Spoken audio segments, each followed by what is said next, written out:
How do you do, neighbor? It's Berean Spirits time once again. The boys have gathered around, and they're ready for you. So join in, make comments, and study with the guys as they try to study as the Bereans did in Acts chapter 17. And now, here's the guys.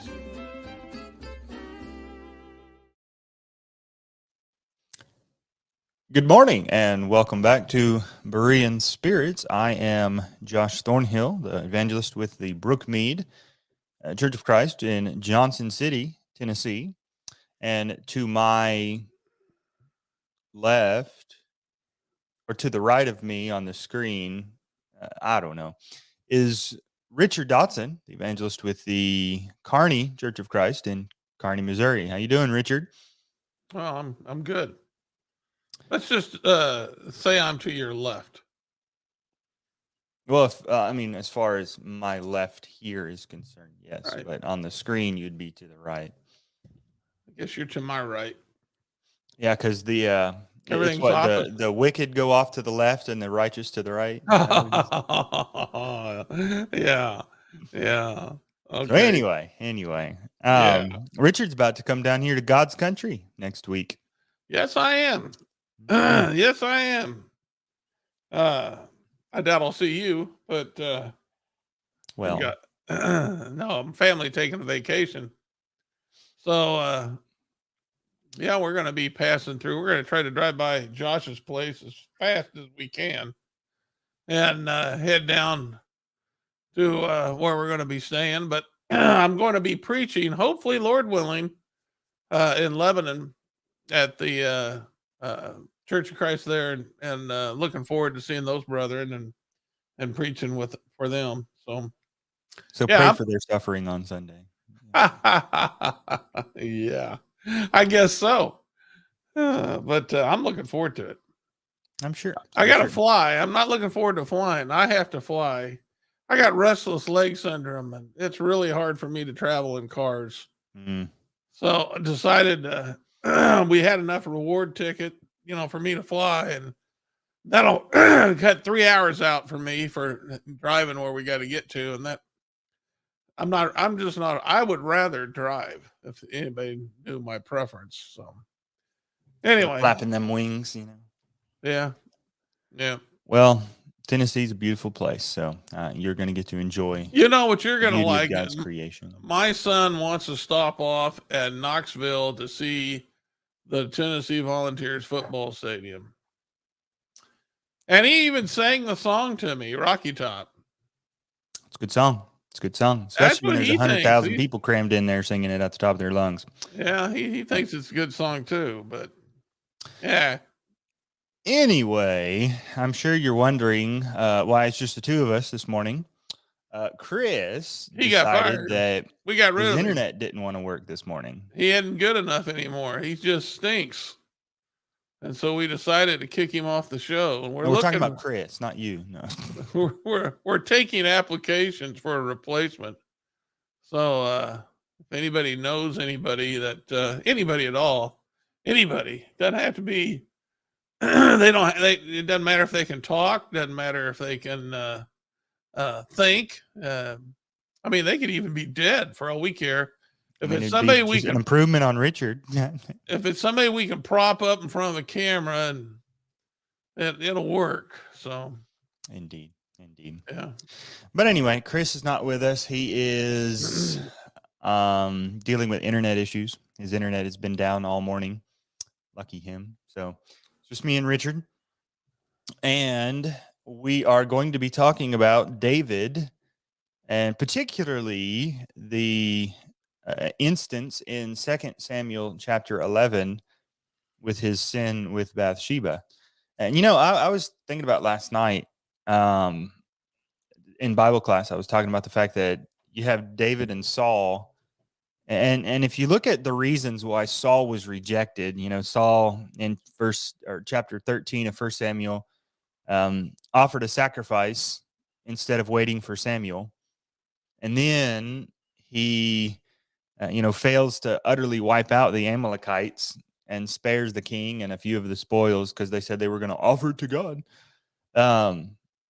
And then you compare that with 2 Samuel 11 and what David does. And I don't know about you, but it kind of seems like what David does is far worse. And yet Saul is rejected as king, and yet David's not. And it just boils down to the type of heart that David had as opposed to the heart of Saul, which is interesting. And we can get more into that a little later. But we're mostly talking about the lessons that we can learn from the sin of David with Bathsheba, and how we can apply those to ourselves and hopefully avoid sin in general in our lives and be more who God would have us to be. So, Richard, I'll let you start and see what you have to say. And then if I need to improve on it, I will. Well, let's just kind of discuss the story. It's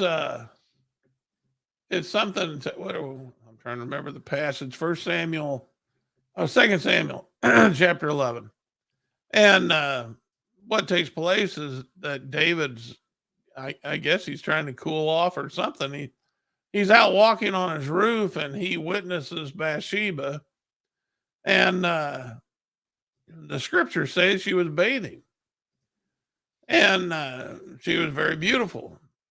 Now, it doesn't say anything else other than that. It just says that she was bathing, she was beautiful, and David inquired about the woman. And so we don't know how long he looked at her, but it was long enough to know that she was beautiful, I would say. But needless to say, he inquired about the woman, and he took her into his house, and they committed adultery. And sometime in the future, near future, she let David know that she was pregnant. So he called for a loyal soldier, Uriah the Hittite, who was the husband of Bathsheba.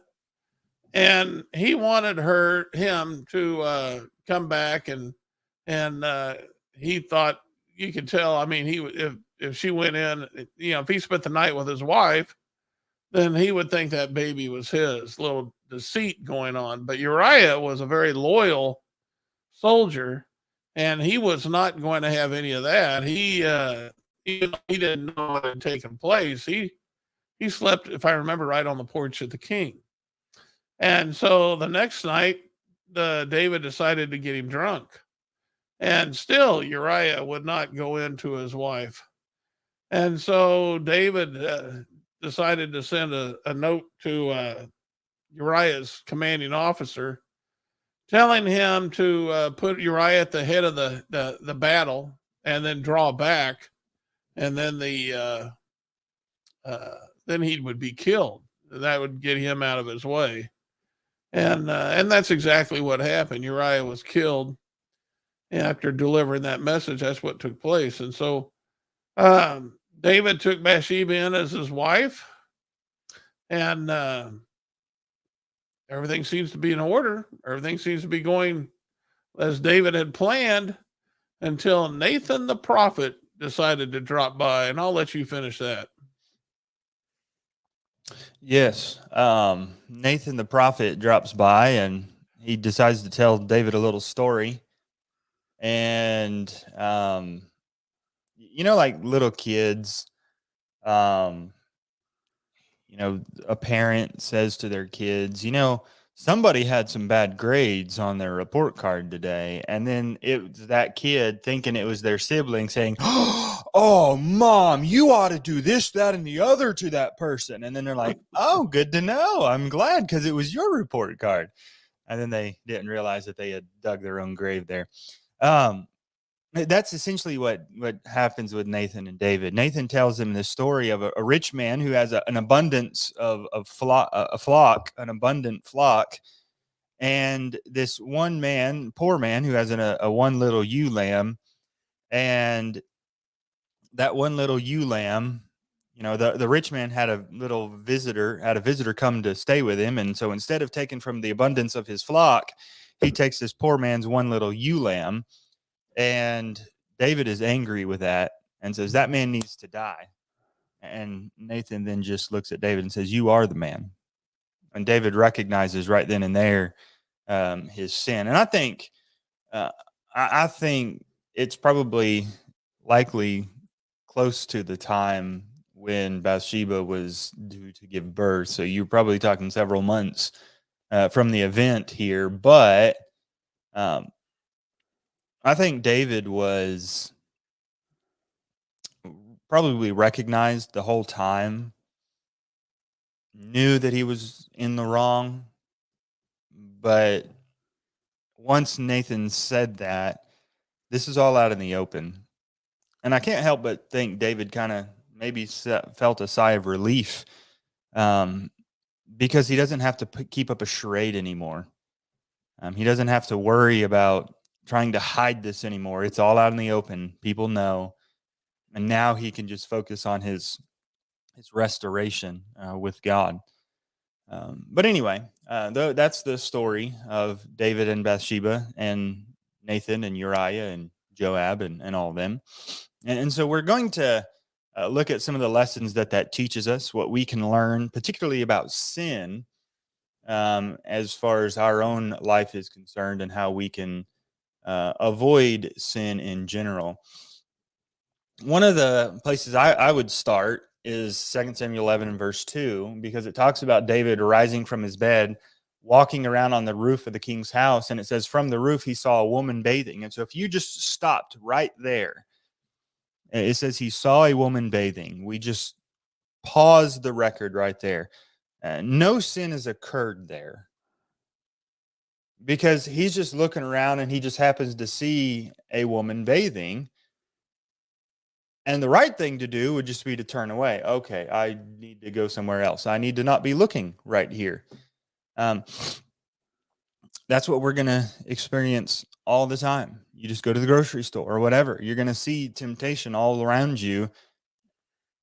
And the key is to guard your eyes so you're not going to be dwelling on that. And it seems clear that David ends up dwelling on that to the point that lust enters his heart and it causes him to sin. I think you see that very concept in James chapter 1, verse 14, when it talks about each one being tempted when he is carried away and enticed by his own lusts. David, choosing to dwell on this, was able to create this desire within his heart, and that led him into sin. But if we guard ourselves to the point that we're not dwelling on that, then it's going to help us to overcome temptation and not give in to it, as David did on this occasion. David, I guess it's kind of like rock stars. They say rock stars, they have multitudes of women that chase after them. And I would imagine with David being the king, it would have been the same thing in his time. I don't know. But I agree with you that what he should have been doing was guarding his heart, as we all should. And as servants of God, we understand that we're in a battle with Satan, and that temptation is going to show itself from time to time. And we got to be prepared for that. The problem being is, he saw a beautiful woman taking a bath.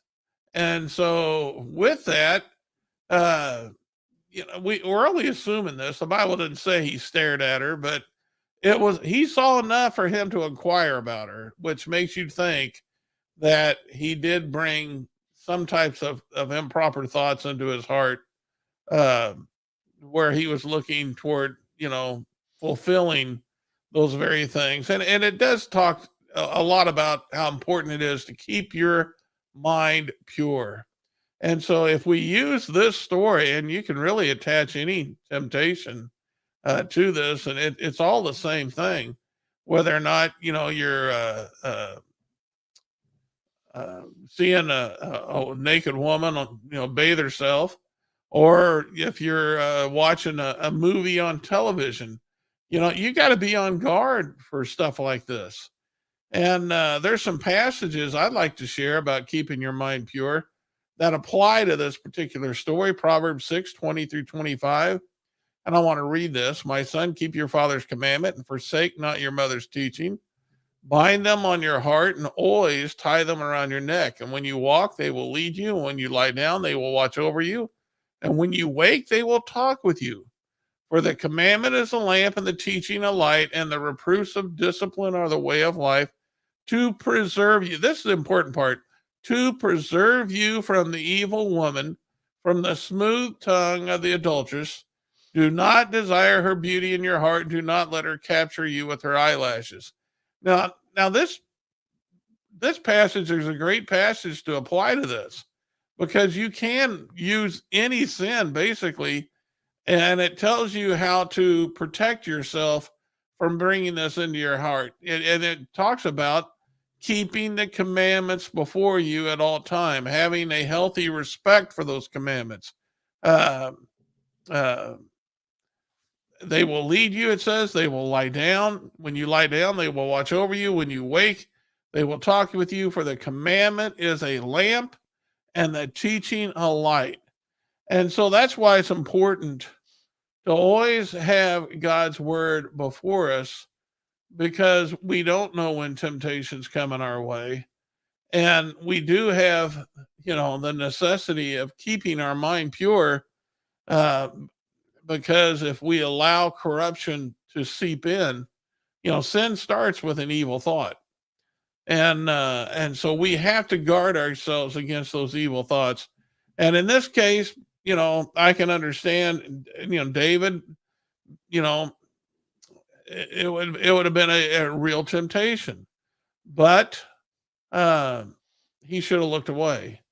If he had been acting, like that, if he had been hanging the Lord's commandments around his neck, as we read about, if he had been doing that, then he would have looked away.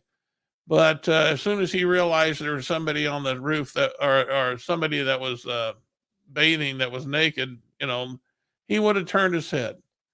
But he didn't do. I don't think he did that. So that's what we need to do when we see temptation. Flee from it. Flee from all appearance of evil, and try to keep our minds pure. I mean, keeping your mind pure is not an easy task. It's something that is difficult for everybody because of temptation that's all around.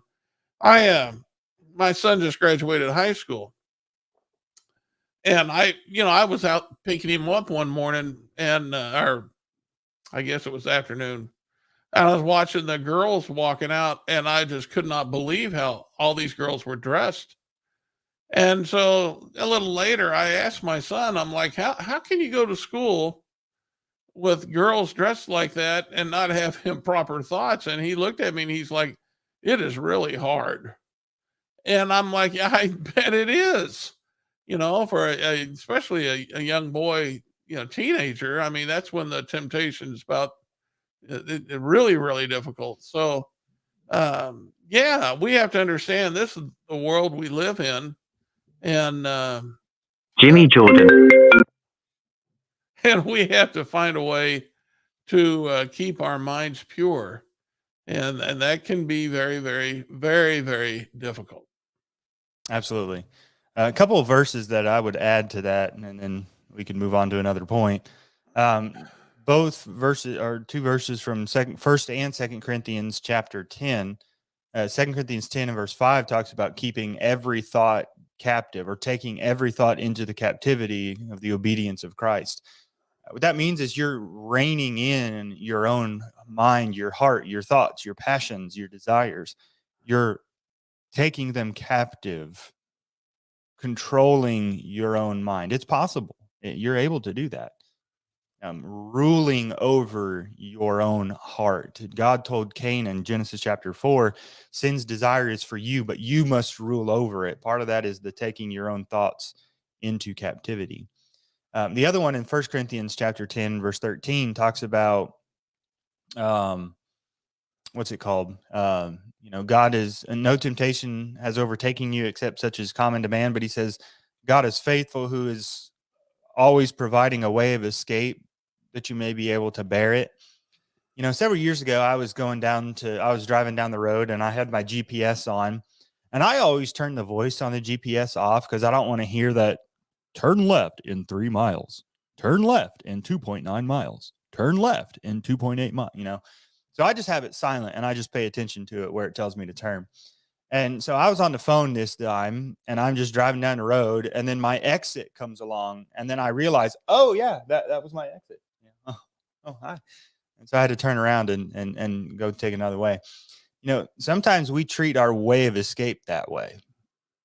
When it comes to temptation, the way of escape's right there, and we're just, oh, hey, there it is. Bye. I think that's kind of what David does here. David had the opportunity to turn around and walk away and go back inside, but that's not what he does. He allows the way of escape to pass him by and continues on with the temptation. I think the point is we don't have to sin. It's not something we have to do. We do so because we choose to give in to the temptations that are before us. And that's exactly what David did. And that's exactly what we do each and every time we sin against God. And so I think those are some important lessons. Another one that I'm thinking as well. Can I make a point? No. Anybody who takes a little fire in their bosom, you're going to burn yourself. But your parents said you play with fire. But Philippians 4:8, you were talking about it's possible for us to keep our mind pure. He tells us whatever's true, whatever's honorable, whatever's just, whatever's pure, whatever's lovely, whatever's commendable, if there's any excellence, if there's anything worthy of praise, think about these things. Now, I don't think David was, and that's why he got in trouble. But if it wasn't possible to do that, then God wouldn't told us to do it. And besides, you got to remember, you got God there to help you. Don't discount what God can do to help you be able to do that. Right. Another point that I think you notice with David here is just how powerful temptation can be sometimes. This is not just some guy, some random person, and he really doesn't know God, and so temptation is going to come, and obviously he's going to fall short. No, this is David, and if I remember correctly, somewhere over here in 1 Samuel chapter 13, when Saul was supposed to wait and he didn't, as soon as Samuel arrives and sees what Saul did, Samuel says, the Lord would have established your kingdom, but now your kingdom shall not endure. The Lord has sought for himself a man after his own heart. Obviously, that's David that's going to receive the kingdom. And from the very beginning, when we first are introduced to David, God says about him, Samuel says about him, the kingdom is going to go to a man after your own heart. And as we look throughout the Psalms, we see what kind of man David was. And the point is, if it can happen to David, it can happen to you too. And that's why it's so important. Have you ever heard of somebody who falls away? Somebody that you think is just a stalwart of faithfulness, and you'd think if that'd be the last person I'd ever expect to fall away, and then they fall away, and then people say stuff like, "Well, they must have never really truly been converted." No, that's not true. Exactly, and I think that's dangerous thinking, because when we say about such and such a person, "Oh, well, they must have never truly been converted," what we're saying is, if they were truly converted, that never could have happened. And I feel like I've been truly converted, so it can never happen to me. I think Paul said something about that. Let him who thinks he stands take heed lest he fall. Well, it can happen to you. And that's why it's so important, as Richard was saying earlier, that we guard our hearts, because if it happened to David, the man after God's own heart, it surely can happen to us too. And that's why we should never let our guard down as far as temptation is concerned. And that's why we should never trifle with temptation in the first place. We think, well, I'm strong enough. You're not, I promise you. Go ahead, Richard. Well, Proverbs 5:22-23 tells us why people fall away. It says, the iniquities of the wicked ensnare him, and he is held fast in the cords of his sin. He dies for lack of discipline, and because of his great folly, he is led astray. And it's important for the Christian to maintain discipline, because as you said, temptation can be really, really strong. And discipline is what's going to enable us to overcome that temptation. You think about Jesus when he was led up in the wild and he was tempted in the wilderness. He maintained discipline. Every time he was tempted, what did he say? It is written. And that goes back to the proverb that I quoted earlier. He was resting upon the scriptures. He was hanging them around his neck and saying, "It is written. It is written." Three times he says that. It is written. And so, we have to maintain discipline every time we're tempted, and we're all tempted.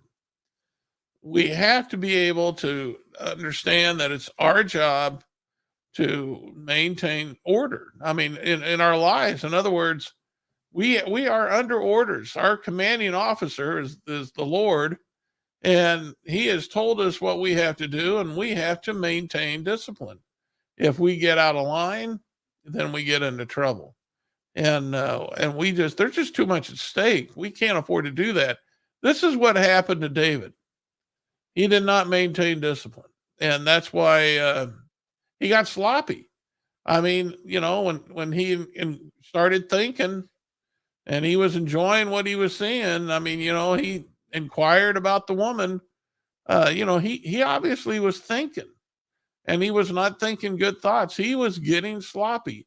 And Josh, that's why people fall away today, is because they get sloppy. We've heard of well-known preachers who sinned in the same way as David, as far as the fornication, adultery, and we've been like, how did this possibly take place?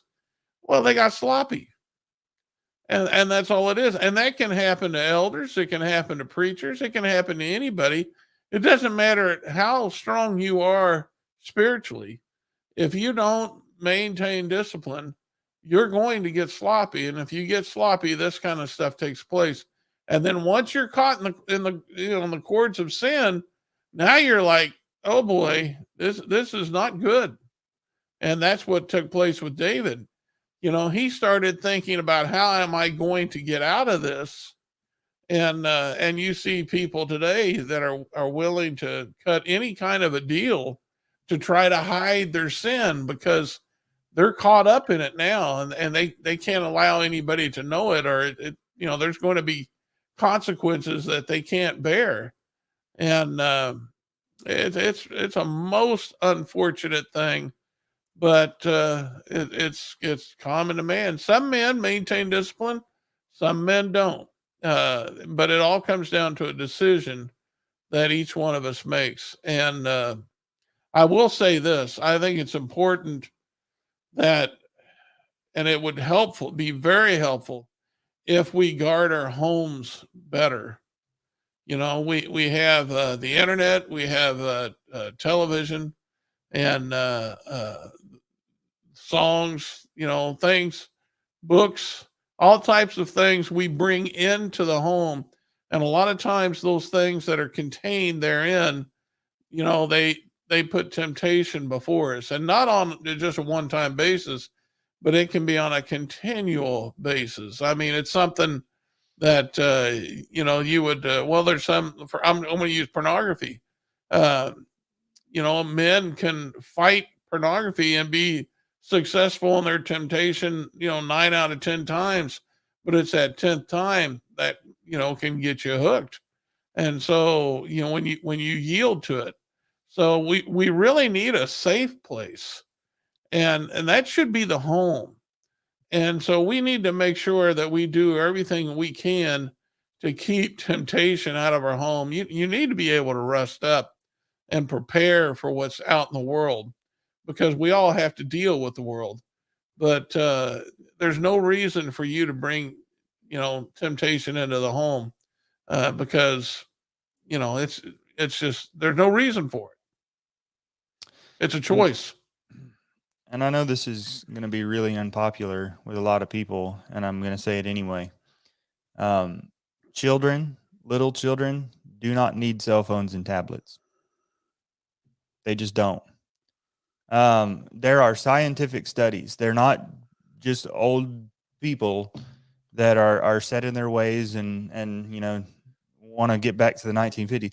These are studies that doctors and scientists and stuff have done that show that the child's brain is not capable of handling all that stuff. One of the a couple years ago, I went back and I found a old TV show that I watched when I was younger and growing up. And I remember sitting there thinking, this is so slow paced. It's just kind of meandering along. And then you look at today's stuff and you have the rapid fire stuff and it's constantly changing. The screen's constantly stimulating their minds. You wonder why we have problem with attention in our schools today. It's because we're constantly feeding kids these TV shows and these phones and these tablets, and they're bored out of their minds sitting in a classroom learning. They don't need those things, and that's damaging to their development, their brain development. And I mean, just start doing some studies. You'll find that that's exactly the case. But anyway, I digress. So you're right, though. We need to be guarding ourselves. Proverbs 4 and verse 23 says, guard your heart with all diligence, for from it flows the springs of life.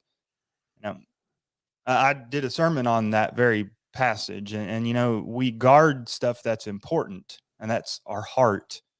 Our heart's vitally important. It's crucial to our spiritual life. And that's why we need to guard it with our life, because it is our life. And so we need to guard ourselves to make sure that temptations and things do not creep in and overtake us. I think another lesson that we can learn from David is just how sin can advance. You remember years ago, Lay's potato chips, they had their slogan, I bet you can't eat just one. You remember that, Richard? Yep, I do. I remember seeing that on the back of the bag, and even on commercials. I bet you can't eat just one. And the point is, there's a bowl of tater chips sitting there, and you grab one and eat it. You're like, man, that's good. Let me get another one. It's your impulse to grab another one. And sin is the same way. You look at David here. Do you think David woke up one morning saying, I'm going to murder somebody? No. And yet what started with a bit of lust walking around on his roof ends with murder. How'd you get there? Well, it's the progression of sin. And like that saying goes, sin's going to keep you longer than you wanted to stay, take you farther than you wanted to go, cost you more than you wanted to pay. It's progressive by its very nature. It's not meant to be that thing where you can just eat one and say, okay, I'm had my fill, I'm good. It's meant to be addictive. It's meant to draw you in and to entangle you and to enslave you. And you mentioned this earlier. There was one of the serial killers. I can't remember who it was. I think it might have been Ted Bundy, famous serial killer. He was interviewed on the day before his death. And the guy that was interviewing him was basically saying, well, how'd you get here? And he was sitting there saying, it started off, I was a very normal child. You look at me growing up, perfect family, typical family, mother, father, Christian household. By all accounts, good, normal family. But then you look at where did he go wrong, where he says it started with pornography, and that led him down a path to eventually where he starts murdering people. And he said, and of course this is anecdotal, but he says you could go through these violent criminals, and he says, I could promise you every single one of them were deeply, deeply, deeply involved in pornography. And the point is, they didn't just wake up one morning and say, hey, I'm going to murder somebody. But that cycle of sin drew them further and further and further and further to the point that they were murdering people. And that doesn't mean that if somebody gets involved in pornography, they're going to be a murderer next week. But I mean, it takes people in different directions, but that just shows just how invasive sin can be and how it can suck you in and cause you to do far more than you ever thought you would be willing to do.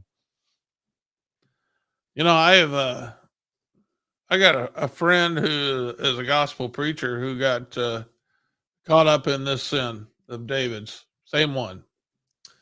And the consequences for him, you know, were pretty severe. He lost his job where he was preaching, and he nearly lost his marriage.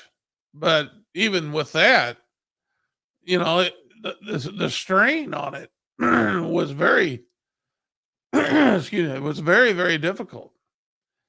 And all the time, you know, many times we don't think about, you know, the consequences of sin and how that will lead to another temptation. And that's what we've seen happen with David. You know, David found out that Bathsheba was pregnant, and now there's consequences because there's consequences to that type of action. And this is it. So now what's he going to do? Well, he's already, you know, tried sin. It's going to be easier to try more sin, right? I mean, he's done it once, he can do it again.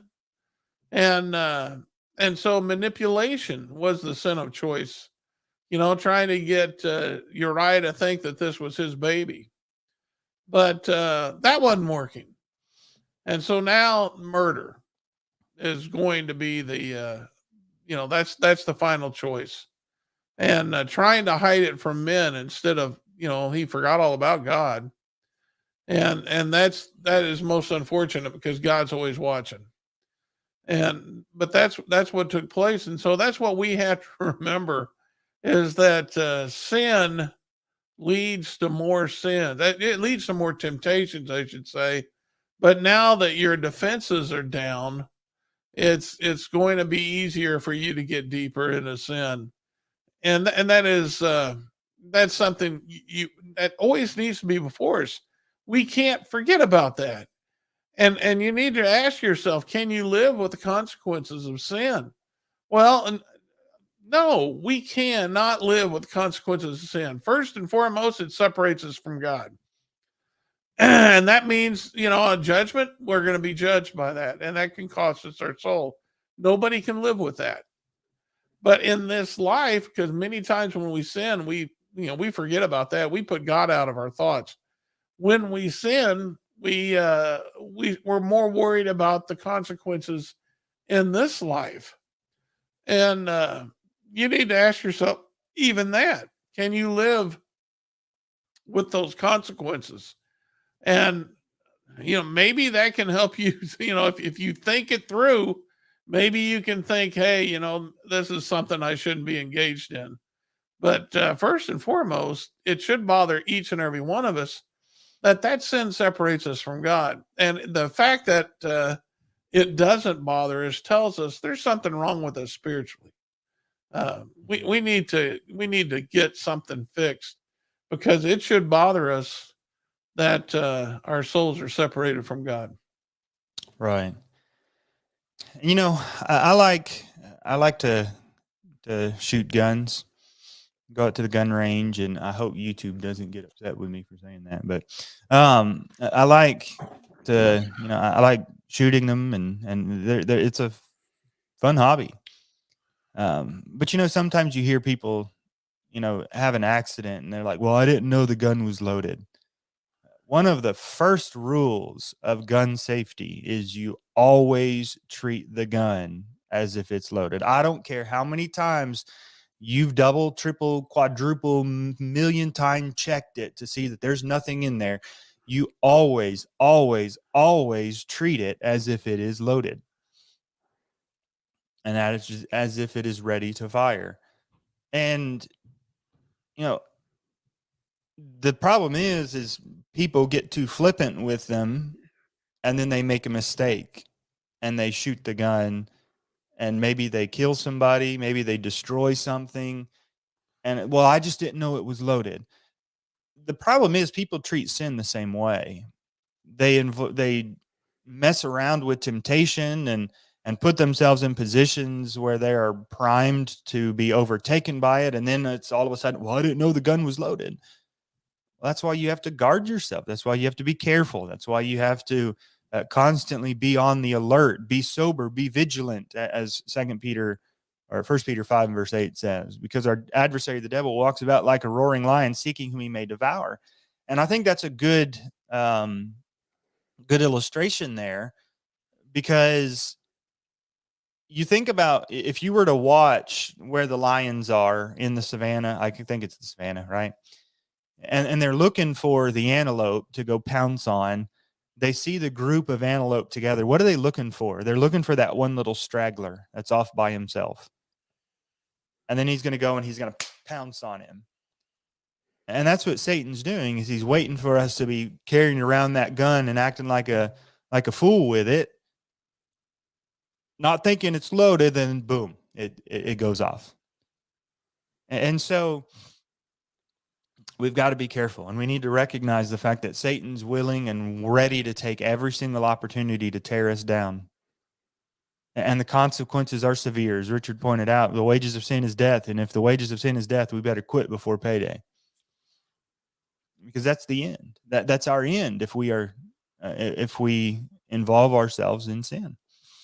And so it's not something to trifle with. It's something to be avoided at all costs, and to try and guard ourselves from it and keep ourselves from it so that we can stay pure and that we can dwell with the Lord.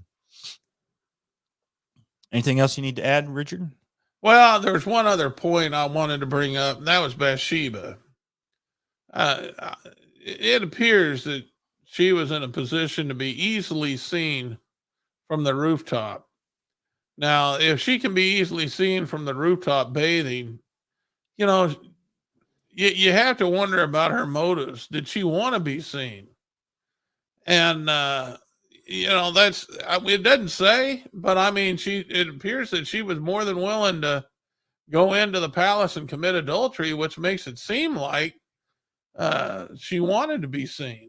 I don't know that. The scriptures don't say it, but it does come up to another something that I wanted to bring up, and that's temptation. Clothing in 1 Timothy 2, women are told that they should adorn themselves in modest apparel. And, they need to be thinking about acting modestly. And one of the ways in which you act modestly, you clothe yourself modestly, is you understand that this kind of temptation can be very real for someone else if you put it before them. And, I know too many times people look in a mirror, even before they go to church. People look in the mirror to see how they're dressed, and they'll say, in their mind, they'll say, do I look sexy? They are dressing to look sexy. And that makes me think of Bathsheba. You don't want to dress sexy. Why do you want to put temptation in front of other people? You don't want to do that. I can, for a young boy, I remember being a teenager. For most boys, young boys, you can put a girl in a potato sack and she's going to look sexy. It doesn't take much for a young boy because their hormones are racing, and it's pretty difficult. But you definitely don't want to try to look sexy because you're just putting temptation in front of somebody. And so you're being a partaker in that sin. If they have bad thoughts about you, you're the one that put temptation before them. And that is a very dangerous thing.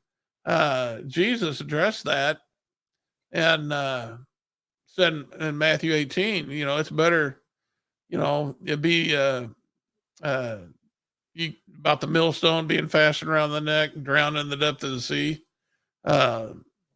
What is that? Matthew 18:6. Woe to the world for temptations to sin, for it is necessary that temptations come, but woe to the one by whom the temptation comes.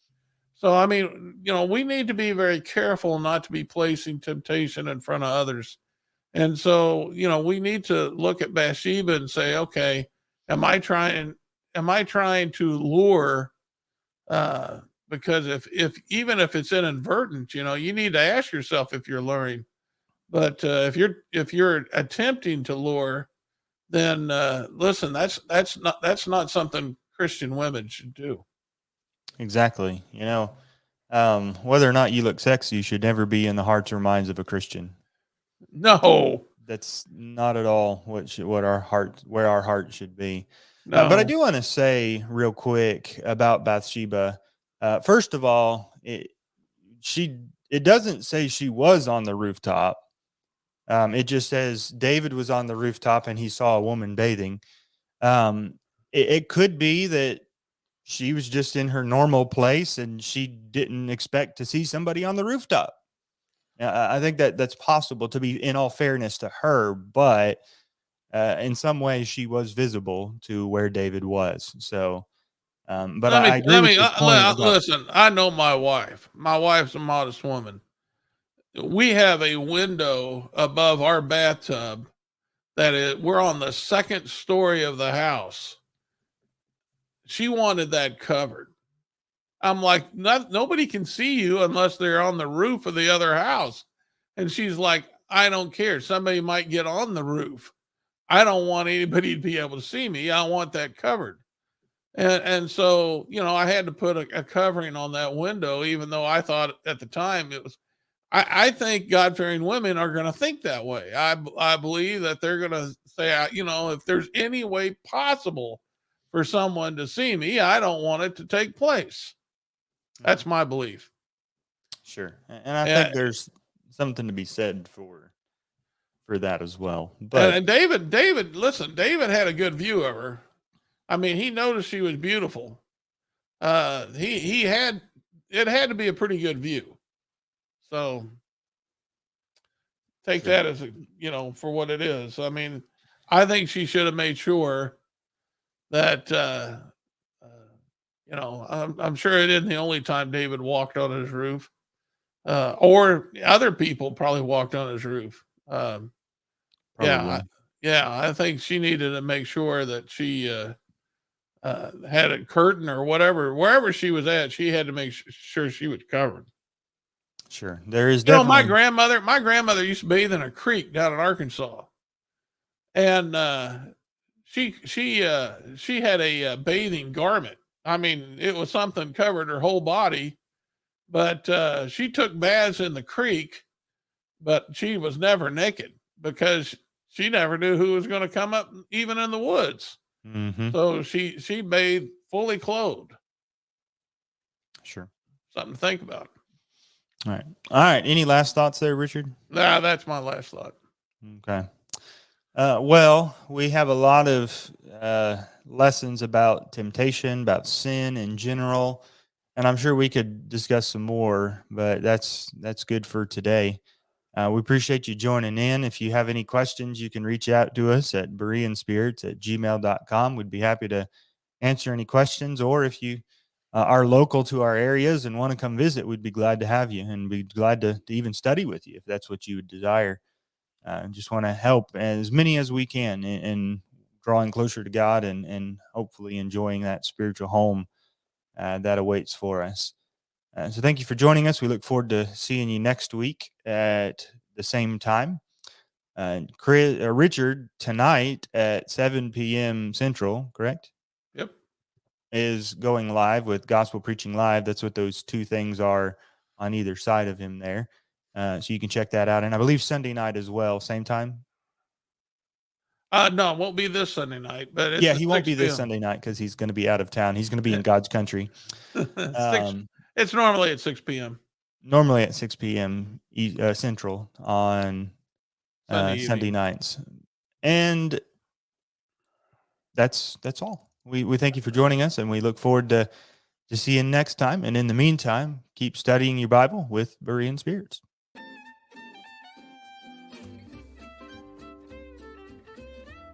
Well, folks, that's all for today. Don't worry.